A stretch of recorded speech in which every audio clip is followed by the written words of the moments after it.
अस्सलाम वालेकुम नाजरीन, मैं हूं आपका मेज़बान फयाज वलाना और आप देख रहे हैं फयाज वलाना ऑफिशियल यूट्यूब चैनल। नाजरीन, आज के व्लॉग में बात करेंगे कि नए आने वाले chief justice of Pakistan Yahya Afridi ने ये ऑफर कबूल कर लिया है और उन्होंने मुलाकातें भी शुरू कर दी हैं।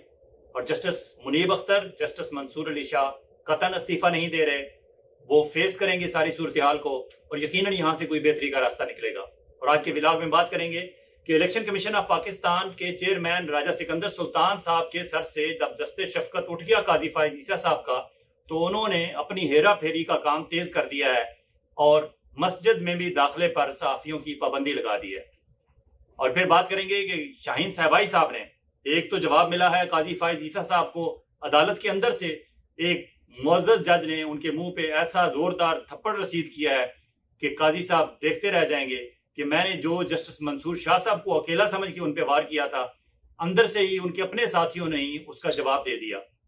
और फिर बात करेंगे कि शाहीन साहबाई साहब ने किसको बेज़मीर और बेगैरत करार दिया अपने ट्वीट में।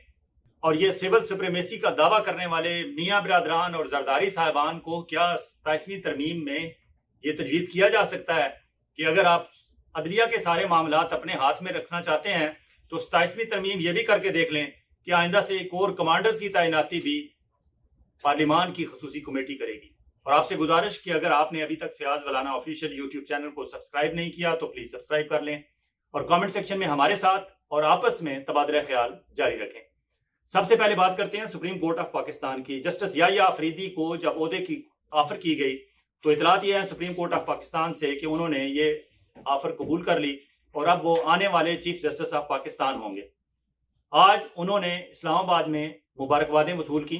सबसे पहले उन्हें outgoing chief justice of Pakistan Qazi Faez Isa sahab ने उनके चैम्बर में जाके उन्हें मुबारकबाद दी, जिसे इतलात के मुताबिक याहिया अफरीदी साहब ने कबूल भी कर लिया।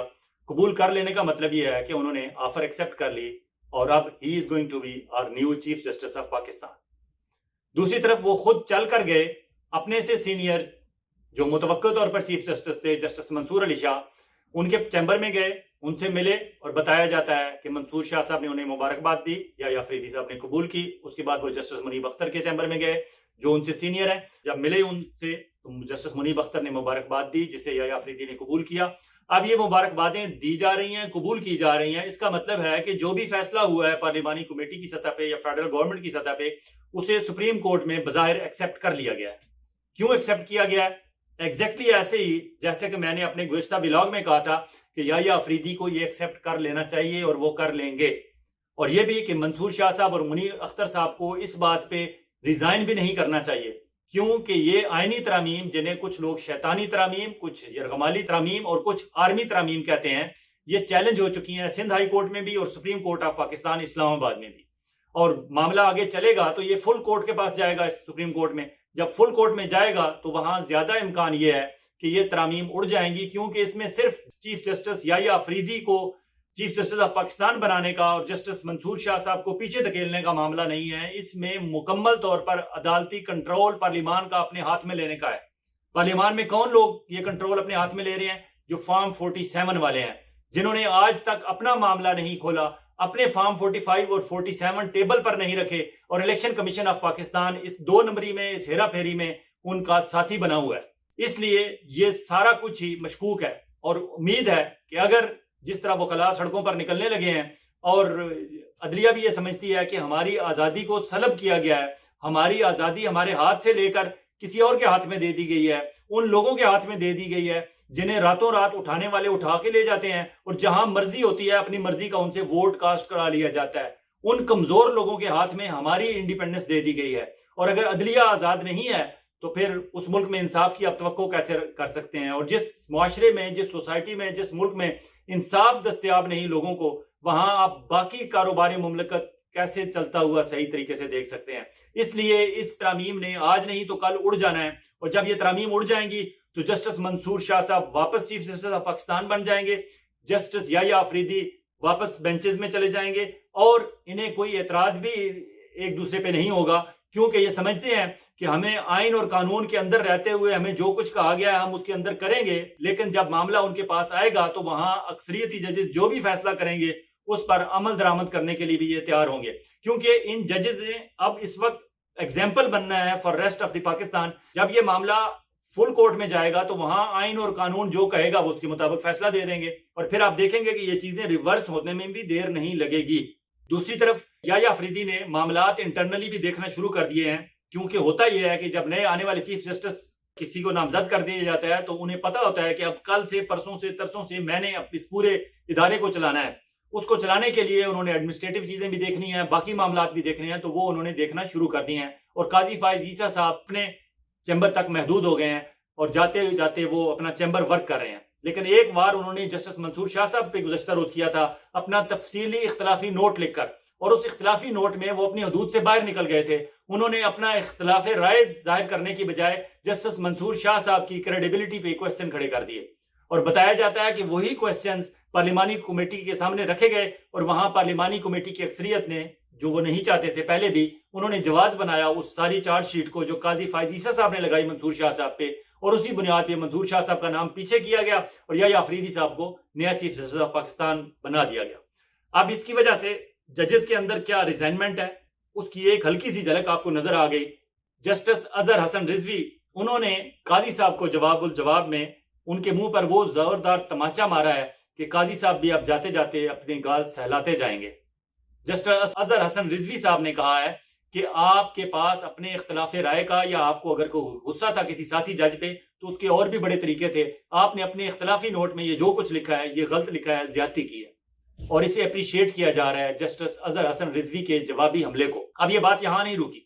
दूसरी तरफ शाहीन साहबाई साहब ने अपने एक ताजा तरीन ट्वीट में काजी साहब को जिन अलकाबात से नवाजा है, मैं वो वजाहत यहाँ करना जरूरी समझता हूँ। और आपसे गुजारिश के जो लोग एतराज करते हैं कि हम शाहीन साहबाई साहब का ट्वीट यहाँ क्यों बयान करते हैं, उनकी तस्वीर क्यों लगाते हैं, हजूर जरा नोट करें, पाकिस्तान में बेशक 25 करोड़ की आबादी है, 16-17 करोड़ लोगों के पास काइंड ऑफ स्मार्टफोन है उनके हाथ में, लेकिन इस वक्त भी पाकिस्तान में 7 लाख लोगों के पास सिर्फ ट्विटर अकाउंट है। शाहीन साहबाई साहब जो ट्वीट करते हैं, और आपको पता है कि शाहीन साहबाई साहब मेरे प्रोग्राम में रेगुलर आते हैं और वो बताते हैं कि मैं ट्विटर के अलावा बाकी सोशल मीडिया आउटलेट्स पे नहीं जाता, मैं इतना फ्रेंडली बाकी मुझे नहीं लगती, मैं सिर्फ ट्विटर पे होता हूं। अब ट्विटर पाकिस्तान गवर्नमेंट ने बैन किया हुआ है, 7 लाख लोगों के पास ट्विटर के अकाउंट है। अगर 7 लाख लोगों के पास अकाउंट है पाकिस्तान में और वो भी पाकिस्तान में बैन है और लोगों तक शाहीन साहबाई साहब का मैसेज नहीं पहुंच पा रहा, तो फिर हमने ये मैसेज आप तक कैसे पहुंचाना है? अगर हम अपने यूट्यूब चैनल पे या किसी और जरिए से भी आप तक वो मैसेज शाहीन साहबाई साहब का पहुंचा रहे हैं तो आपको ये एतराज नहीं करना चाहिए। और जब मैं शाहीन साहबाई साहब का ट्वीट पढ़ रहा हूं, उनका जिक्र कर रहा हूं, उनकी बात, उनकी सोच, उनका विजन, उनका नजरिया और उनका रद्द अमल किसी मामले पे आपके बयान कर रहा हूं, तो उनकी तस्वीर लगाना या उनकी हेडिंग लगाना कौन सा गलत है? इसलिए मामलात को समझें। मीडिया का काम हमें थोड़ा बहुत आता है, हमें करने दें। आपकी राय सर आंखों पे बिल्कुल दें, जरूर दें, लेकिन एतराज बराए एतराज ना किया करें। एतराज किसी वजह से हो तो जरूर करें। आप पढ़ते हैं शाहीन साहबाई साहब का मैसेज। उन्होंने, शाहीन साहबाई साहब ने लिखा है, उन्वान दिया उन्होंने, बेगैरत और बेजमीर। अब आप आगे देखिएगा। कहते हैं काजी ईसा ने अब मान लिया उनको 6 महीने पहले सारा प्लान पता था और वो जानबूझकर हर साजिश में शामिल थे, इसीलिए उन्होंने सारे फैसले पहले से बने प्लान के मुताबिक किए, ना कि केस में मेरिट की बुनियाद पर जिसका उन्होंने हलफ उठाया था। अब सारे राज खुल रहे हैं। हर बड़े ओहदे वाला अपने हलफ को तोड़कर अपने मफाद में बेईमानी करते हुए फायदा उठा रहा है और पाकिस्तान का किसी को ख्याल नहीं। जो पाकिस्तान की बात करता है उसको सब ने मिलकर जेल में बंद कर दिया है। वो इमरान खान की बात कर रहे हैं। अगर सब बड़े बड़े चोरों ने मिलकर फैसला ही कर लिया है कि पाकिस्तान को बर्बाद ही करना है, तो फिर अवाम भी खुलकर सामने आकर इन सब चोरों को निस्तो नाबूद कर देंगे, अपने छोटे छोटे पाकिस्तान बनाकर और अपनी आजादी छीन कर। अभी कुछ साल पहले ही हमने सोवियत यूनियन को छोटे छोटे मुल्कों में टूटते देखा और खुद हमारा मुल्क भी 2 टुकड़े हुआ। अब यही अगर दोबारा होगा तो कोई हैरत की बात नहीं होगी। ये शाहीन साहबाई साहब वार्न कर रहे हैं पाकिस्तानी कौम को कि ये जो आपने छोटे छोटे ग्रुप बना लिए हैं हमारे मुख्तलिफ इदारों ने, अगर इसी तरह सिलसिला चलना है तो फिर पाकिस्तान, अल्लाह ना करे कि पाकिस्तान के मजीद टुकड़े हों। हम पहले ही सबूते ढाका से अभी तक उसके जख्म चाट रहे हैं।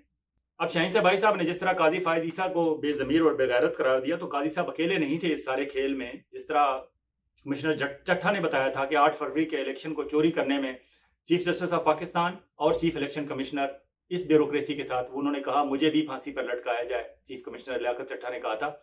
Exactly chief election commissioner of Pakistan Raja Sikandar Sultan sahab तक 25 तारीख तक हाथ है काजी फायज ईसा साहब की सरपरस्ती का। اب انہیں نظر آ گیا کہ قاضی فائز عیسیٰ صاحب کو تو ایکسٹینشن ملی نہیں، وہ جا رہے ہیں، تو راجہ سکندر سلطان صاحب نے اپنی ہیرا پھیری کا کام تیز کر دیا ہے۔ اب اس وقت آپ کو ہم ویڈیو دکھاتے ہیں سائڈ پہ، الیکشن کمیشن آف پاکستان کو کور کرنے والے رپورٹرز بتا رہے ہیں اس ویڈیو میں کہ ان پر الیکشن کمیشن آف پاکستان میں داخلے پر تو پہلے ہی پابندی تھی، اب الیکشن کمیشن آف پاکستان کی مسجد میں بھی رپورٹرز کو داخل ہو کر نماز پڑھنے کی سہولت نہیں دی جا رہی، کیونکہ اس ایریا میں الیکشن کمیشن آف پاکستان کی مسجد، اس ایریا میں وہی ایک جگہ ہے جہاں وہ جا کر نماز پڑھ سکتے ہیں، مسجد میں بھی داخلے پر پابندی ہے رپورٹرز کی۔ اٹ مینس کہ راجہ صاحب کیا ہو رہا ہے اندر؟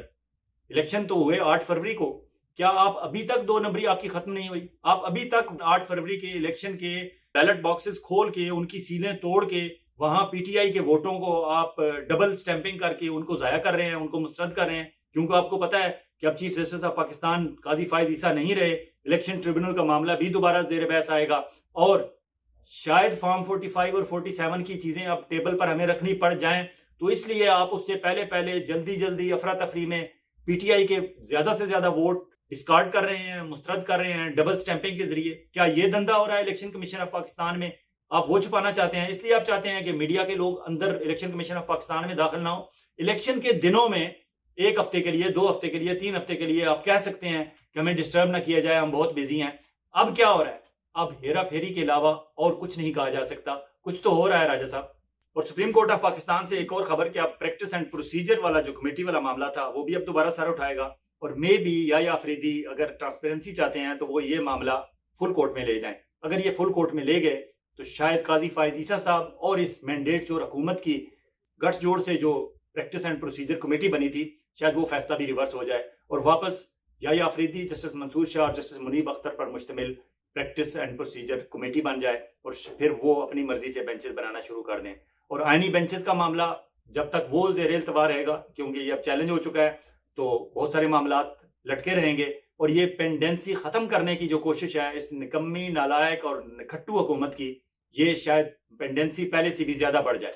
اور اب یہ سول سپریمیسی کا دعویٰ کرنے والے شریف برادران، نواز شریف، مریم نواز شریف، حمزہ شریف، کیونکہ یہ تو خاندانی فیملی ہے، اور دوسری طرف زرداری فیملی ہے، آصف زرداری، بلاول بھٹو زرداری اور آصفہ زرداری، ان سے بھی پوچھ لیتے ہیں کہ اگر آپ کو سول سپریمیسی کا بہت زیادہ بخار چڑھا ہوا ہے تو 26ویں ترمیم کے بعد اب 27ویں ترمیم بھی لے آئیں، اور وہاں یہ اختیار بھی اپنے ہاتھ میں کر لیں کہ آئندہ سے کور کمانڈرز ملٹری کے جو تعینات کیے جائیں گے وہ اس کی بھی ایک پارلیمانی کمیٹی بنا دیں۔ اگر آپ سول سپریمیسی واقعی چاہتے ہیں، آپ عدلیہ کے تمام بینچز اور عدلیہ کے سارے معاملات اپنے ہاتھ میں رکھنا چاہتے ہیں سول سپریمیسی کا نعرہ لگا کے، تو پھر پنڈی والوں سے بھی پوچھ لیں، کور کمانڈرز کی آئندہ تعیناتی بھی پارلیمان کی کمیٹی کر لیں۔ اگر آپ میں ہمت ہے تو 27ویں ترمیم بھی لے آئیں۔ اجازت چاہوں گا، بہت جلد ایک اور ویلاگ کے ساتھ آپ کے اندر حاضر ہوں گے۔ اس وقت تک آپ اپنا اور اپنے گرد و نواح کے لوگوں کا اسی طرح خیال رکھیے گا جس طرح آپ چاہتے ہیں کہ آپ کا خیال رکھا جائے۔ اللہ حافظ۔